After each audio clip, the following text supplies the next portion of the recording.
సంజయ్ రాణి గారు అమ్మ సమయం చూసుకోవాలి. అధ్యక్ష,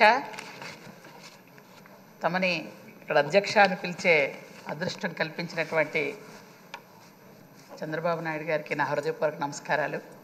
ఈరోజు ఉత్తరాంధ్ర టైగర్గా మంచి నాయకత్వ లక్షణాలు ఉన్నటువంటి తమని 7 సార్లు ఎమ్మెల్యేగా, ఒకసారి ఎంపీగా, 42 ఏళ్ళు సుదీర్ఘ రాజకీయ జీవితంలో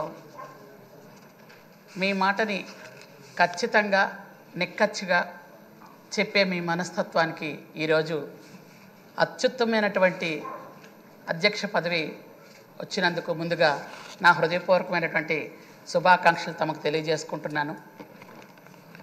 ముఖ్యంగా సభలో మొట్టమొదటిసారిగా మంత్రిగా మాట్లాడడానికి నాకు ఇక్కడ అవకాశం వచ్చింది. ఈ స్థాయిలో ఇక్కడ ఉంచినటువంటి మా నియోజకవర్గం, సాలూరు నియోజకవర్గం ప్రజలకి, నాకు మంత్రిగా అవకాశం ఇచ్చినటువంటి చంద్రబాబు నాయుడు గారికి, లోకేష్ బాబు గారికి నా హృదయపూర్వకమైనటువంటి ధన్యవాదాలు.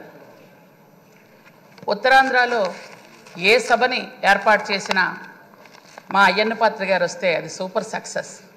ఎందుకంటే మీ యాసలో, మీ భాషతో అవతల ఉన్నటువంటి జన సమీకరణాన్ని ఉర్రూతలోగించి ఉత్సాహంగా మాట్లాడి మనం ఏదైతే ప్రజలకు చెప్పాలనుకుంటున్నామో అది స్పష్టంగా ప్రజలకి వివరించి చెప్పడంలో మీరు చాలా దిట్ట. ఏ సభకు వచ్చినా, ముఖ్యంగా మా గిరిజన ప్రాంతాల్లో ఏ సభ ఏర్పాటు చేసినా మా అయ్యన్న పాత్ర గారు వస్తున్నారంటే మాకు పండగే. అంత చక్కగా మీరు సభని వాళ్ళందరికీ అర్థమయ్యే విధంగా చెప్పడంలో మీరు సిద్ధహస్తులనే చెప్పాలి.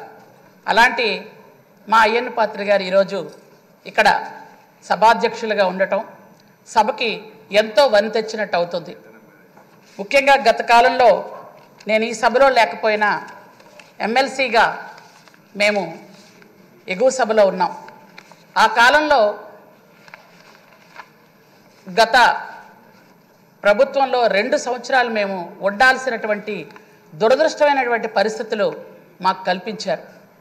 అప్పుడు ఒక్కొక్క సమయంలో చెవులు మూసుకొని, కళ్ళు కూడా మూసుకొని ఆ బూతుల మంత్రులు మాట్లాడే పదాలకి ఎంత గుబుత్సుగా మేము బాధపడిన సమయాలు కూడా ఉన్నాయి అధ్యక్ష. ఎమ్మెల్సీగా కొన్ని రోజులైతే మేము ఎంత బాధపడ్డామో మాకు తెలుసు. అలాంటి సమయం నుంచి అధ్యక్ష స్థానం ఇంత ఉన్నతంగా ఉంటుందా? సభ అంటే ఇది ఒక దేవాలయం. ఈ దేవాలయంలో అందరూ కూడా ఒక పద్ధతిగా రాజ్యాంగబద్ధంగా మాట్లాడవలసిన అవసరం ఉంది. ఈ సభకి ఒక అత్యున్నతమైనటువంటి స్థానం ఉందని ఇంతకు పూర్వం ఎప్పుడు కూడా మనం చూసేవాళ్ళం. గత టైంలో 5 సంవత్సరాలు నిజంగా దుర్దినాలవి. అలాంటి సమయాన్ని, అలాంటి మనుషుల్ని మనం తలుచుకోకపోతేనే మంచిదని నాకు అనిపిస్తోంది. ఎందుకంటే 151 స్థానం నుంచి మధ్యలో 5 వెళ్ళిపోయి 11 మిగిలాయి. అంటే 5 పంచభూతాలు కూడా వాళ్ళని అసహించుకొని వెళ్ళిపోయే మనుషులకి మనం వాళ్ళ పేర్లు ఎత్తవలసిన అవసరం లేదేమో అన్న ఉద్దేశం. ఎందుకంటే వాళ్ళ పేరు వాళ్లే మర్చిపోయారు. నిన్న ప్రమాణ స్వీకారంలో పేర్లు మర్చిపోయే పరిస్థితిలో ఉన్నారు. కాబట్టి మనం నమ్ముకున్న ప్రజలు, కోట్లాది మంది ప్రజలు చంద్రబాబు నాయుడు గారు ముఖ్యమంత్రి కావాలి, ప్రజాప్రభుత్వం రావాలి అని ఎంచుకున్నారు. కాబట్టి మనందరం కూడా ఆ స్థాయిలోనే ఈ దేవాలయాన్ని గౌరవించాలి, ఈ గౌరవ సభని గౌరవించాలి. దానికి అధ్యక్షులు మీరు. కాబట్టి ముఖ్యంగా కలకంటే కంటి నీరు ఒలికితే అనే ఒక పదం ఉంది.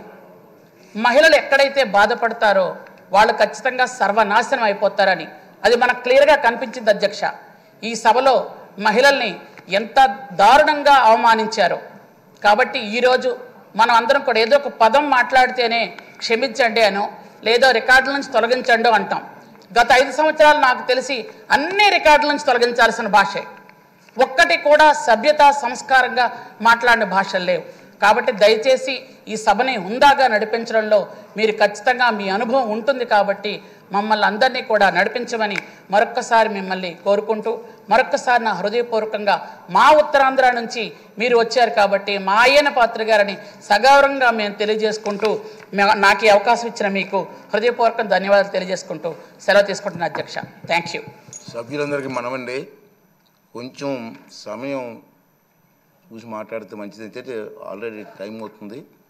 మనం ఇటు బస్సులో కూడా 1:30 కల్లా క్లోజ్ చేద్దాం అనుకుంటున్నాం. నాకు బెల్ల కొట్టే అవకాశం ఇవ్వద్దండి దయచేసి. తర్వాత ఒలికలపూడి శ్రీనివాస్